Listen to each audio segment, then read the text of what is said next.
ဒါတော့ Honor A7D 5G phone ကတော့ဒီကတော့ battery 6500ပါတယ်အဲ့မရက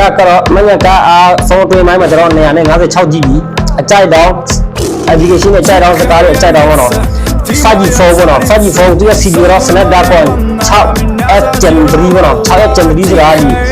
အလဲအလားပေါ့နော်ဒီညနေထဲမှာမပါဘူးသူရဲ့ CPU က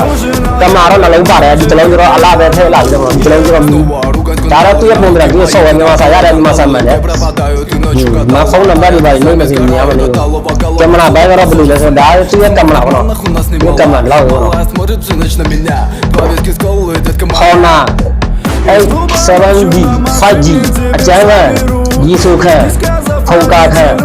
ပြီးတော့ဘက်ထရီ6500တနေကုန်အကြိုက်ဆော့တနေကုန်ဆော့မတစ်ခါအားသွင်း